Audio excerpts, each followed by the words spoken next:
बिस्मिल्लाहिर्रहमानिर्रहीम। नाज़रीन अस्सलाम वालेकुम। आप देख रहे हैं मेरी राय चैनल। नाज़रीन आज हम बात करेंगे पाकिस्तानी सियासत में हलचल, पीटीआई का बड़ा इजलास, सेल अफरीदी पीछे हटने से के लिए तैयार नहीं और सियासी मंजरनामे में ये एक नई गूंज चल रही है और नई करारदाद का भी ऐलान हुआ है।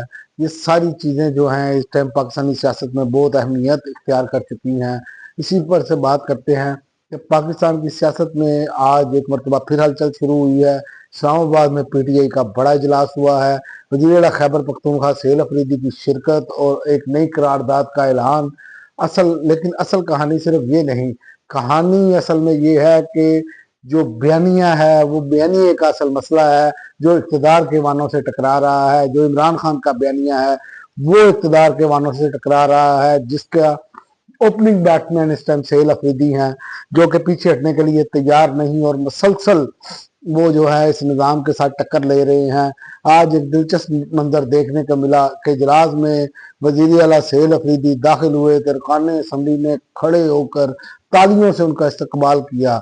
और तालियों से इस्तकबाल करना ये कोई आम बात नहीं है कि लोगों में अब दोबारा एक जोशो खरोश पैदा हो चुका है, क्योंकि इमरान खान कैद तन्हाई में जा चुके हैं इस टाइम। और इमरान खान का जो बयानिया है वो कोशिश की जा रही है कि बाहर ना आए, लेकिन कल बहुत सख्त ट्वीट था इमरान खान का, क्योंकि जैसे जैसे ये इमरान खान पर दबाव बढ़ाते हैं, इमरान खान उसी ही रफ्तार के साथ पलटते हैं और भरपूर जवाब देते हैं। हालांकि देखें कि जो बंदा किसी की कैद में हो ना, उसके लिए बड़ा मुश्किल होता है, लेकिन वो इमरान खान का लेवल ही अल्लाह ताला ने क्या कर दिया है कि वो बंदा जो है वो कहता है गुलामी नहीं, मौत कबूल कर सकता हूँ, गुलामी नहीं। और बाद लोग ये नीचे कमेंट करते हैं इन चीज़ों पर कि जी मौत ही ठीक है। और भाई मौत भी तो जब अल्लाह ने देनी है उस वक्त ही आनी है। तुम मामे चाचे तो नहीं लगते ना कि तुम किसी को मार दो या तुम्हारे कहने से किसी को मौत आ जानी है। अगर ये बात तुम्हारे लिए की जाए तो क्या हर्जा है? जो बंदे ये बात करते हैं, अगर तुम्हारे लिए ये किए जाए तो अगर तुम शादीशुदा हो तो तुम्हारी बीवी बेवा हो जाए, तुम्हारे बच्चे यतीम हो जाए, तुम्हें कैसा महसूस होगा? तो ये ऐसी बातें नहीं करनी चाहिए। आपका सियासी इख्तलाफ अपनी जगह पे होना चाहिए, लेकिन ये बेशर्मी और बगैरती की हद नहीं पार करनी चाहिए, चाहे वो कोई भी हो। ये इमरान खान ही अकेले की बात नहीं कर रहा, कोई भी हो, आपको इस लेवल पर जाना ही नहीं चाहिए। आपका इख्तलाफ आपका हक है, आप करें इख्तलाफ, उनकी पॉलिसी से करें इख्तलाफ, उनकी सियासत से करें इख्तलाफ, लेकिन गुफ्तगू का मरकज था कि इमरान खान से मुलाकात और आईनी 27वीं आईनी तरमीम और पार्टी आइंदा हिकमत अमली। और फिर एक फैसला हुआ कि वज़ीर आला की इमरान खान से मुलाकात को जो है वो मामले को कौमी असम्बली में बाकायदा करारदाद के जरिए उठाया जाएगा। और तमाम अरकान ने दस्तखत किए, जैसे एक सिपाही जो है पुरज़्म होता है और एक स्याही से अज़म पर मोहर लगाई जा रही हो, इस तरह का मामला है। एकदम पीटीआई जो है वो यकजा हो गई है। इसीलिए पुराने चले हुए कारतूस जो हैं वो मैदान में फेंके गए हैं। चले हुए कारतूसों को के जाके कोई ना कोई नया अपना चूरन बेचो, लेकिन वो बिक नहीं रहा। और दूसरा, अब आते हैं उस जुमले पर जो पूरे सियासी मंजरनामे पर गूंज रहा है, गैर आईनी कुव्वतों की गुलामी में जिंदगी गुजारने से बेहतर है कि मौत को गले लगा लूं। ये इमरान खान का जो जुमला है ये इस टाइम वो मुकम्मल तौर पर गूंज रहा है। सोशल मीडिया से लेकर हर जो बंदा है वो उसके जबान पर है कि यार ये क्या बंदा है। मैंने शुरू में भी इस पर बात की। दूसरी तरफ हुक्मरान तबका, जिस पर तनकीद करते हुए खान साहब ने कहा कि इनका नारा है इक़्तिदार या फरार। अगर इक़्तिदार में रहें में है तो पाकिस्तान में, वरना यूरोप और अमेरिका याशियां करें। ये अल्फाज सिर्फ बयानात नहीं है, ये दो मुख्तलिफ सोचों की लड़ाई है। एक बयानिया आज़ादी का है और दूसरा इक़्तिदार की बका का है। असल अब चीज ये है, ऐसे नहीं 26 के बाद 27वीं आईनी तरमीम, अब ये कर लो वो कर लो, ये कानून ले आओ, उसको उठा लो, उसको ये कर लो, उसको तुम दो, उसको उठा लो, उसके घर छापा मार दो, उसका घर तोड़ दो। इसके अलावा तो इनके पास कुछ नहीं रह गया। मार धाड़ ये नहीं है कि एक नजरिया बनाया जाए जिससे सोच तब्दील हो, लेकिन नजरिया मार दाड़ से नहीं बनता। मार दाड़ से तो नफरत पैदा होती है, लेकिन ये समझने के लिए तैयार नहीं। इसी दौरान आप देखें कि ये सारी सूरत चल रही है कि बयानी और बका की जंग चल रही है।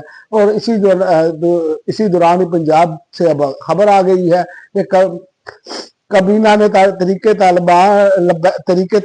लब्बैक पाकिस्तान TLP पर पाबंदी की बाकायदा तौसीक कर दी है। यानी एक तरफ खैबर पख्तूनख्वा में इस टाइम सियासी हलचल है और बड़ा एक तहरीक की तरफ मोमेंटम बन चुका है, और दूसरी जानिब पंजाब में सिक्योरिटी पॉलिसी को मजबूत किया जा रहा है। लेकिन मुल्क का सियासी दर्जा हरारत हर गुजरते दिन के साथ बढ़ता चला जा रहा है। ये बजाय इसके कि दर्जा हरारत नीचे है, ये ऊपर की जानिब जा रहा है। लेकिन ये एक बात तय है कि पाकिस्तान की सियासत एक इस टाइम 26वीं आईनी तरमीम के बाद अब जो 27वीं आईनी तरमीम पर आ रही है, ये एक नए मोड़ पर खड़ी है। ये अब अपने पांव पर कुल्हाड़ी नहीं मारने जा रहे, बल्कि कुल्हाड़े के ऊपर खड़ा होने जा रहे हैं। 27वीं आईनी तरमीम क्या है कि हम उसके पीछे जा रहे हैं। इसमें मैं आपको बता दूं कि माहिरीन का जो कहना है, ये तरमीम 18वीं तरमीम के बरक्स जाती है। यानी वो इख्तियारात जो सूबों को मिले थे, अब वो वापस वफाक को मिल सकते हैं। इसका मतलब है तालीम, सेहत और बल्दियाती सतह के फैसलों पर वफाक की गिरफ्त बढ़ेगी। और इस तरमीम में अदलिया के मुतल्लिक शिक्के शामिल हैं, जिसके एक आईनी अदालत का क़याम भी है। लेकिन अगर जजों की तकर्री या तबादले में सियासी असर बढ़ गया तो अदलिया की खुद मुख्तारी कम होने की बजाय बढ़ जाएगी, फारिग हो जाएगी। ये जो बैठे इस टाइम सूलतकारी कर रहे हैं, जो इनके पेटी भाई बाद में आएंगे, वो इनको बद्दुआएं देंगे कि इन्होंने क्या सत्यानाश कर दिया है। और अगर NFC वार्ड में तब्दीली आई तो सूबों का माली हिस्सा कम हो सकता है। पहले ही 2 सूबों का हमेशा से गिला रहा है, खासकर KPK और बलोचिस्तान का, उनका हमेशा से गिला रहा है। तो इससे तो छोटे सूबों के बजट के में मसाइल भी पेश आएंगे। और आइन एक जिंदा दस्तावेज है, लेकिन इसमें तब्दीली हमेशा सोच समझ कर होनी चाहिए। ये जो 73 का आइन बनाया गया था, इसमें तमाम लोग मुतफिक थे, लेकिन इन तरमीम पर कोई बंदा मुतफिक नहीं है। इस तरमीम पर अगर आप रेफरेंडम करवा ले तो यकीन करें, इनको स्वाए उसके शर्मिंदगी की और कुछ नहीं मिलेगा। और अगर 27वीं तरमीम वाकई ढांचे को मुतासर करती है तो याद रखें कि इस पर आवाज उठानी होगी, क्योंकि मजबूत पाकिस्तान के लिए मजबूत सूबे जरूरी हैं, अवाम का इत्तेफाक राय होना जरूरी है। लेकिन यहाँ पर तो इक़्तिदार का होना जरूरी है, चाहे कुछ भी हो जाए। ये तो कहते हैं कि मेरे बाद मेरा बेटा, उसके बाद उसका बेटा, उसका भतीजा, उसका भांजा, उसका फलाना, उसका टमकाना, तो ये है। लेकिन इसका जमू चुके इमरान खान ने तोड़ दिया हुआ है। अब वोट के जरिए ये अपने भतीजे, भांजे, चाचे, मामे, ताए वो नहीं ला सकते। तो लिहाजा देखते हैं, ये नवंबर का महीना बहरहाल अहम तरीन है, चाहे 27वीं आईनी तरमीम हो भी जाए। तो याद रखें, अगर अवामी मूवमेंट चली तो ये सब कुछ रिवर्स हो जाएगा, चाहे जो मर्जी ये कर लें। ये बांग्लादेश में भी हो चुका है और भी बहुत सारी जगहों पर हो चुका है। इससे पहले भी बहुत सारी चीजें आई, फिर उड़ गई। तो लेकिन इनका नाम तारीख के कूड़ेदान में चला जाएगा, जो इस टाइम फ्रंट फेस पर बैठकर ये हरकतें कर रहे हैं। अब तक के लिए नाज़रीन इतना ही। अगली वीडियो तक इजाजत दें। अल्लाह हाफिज।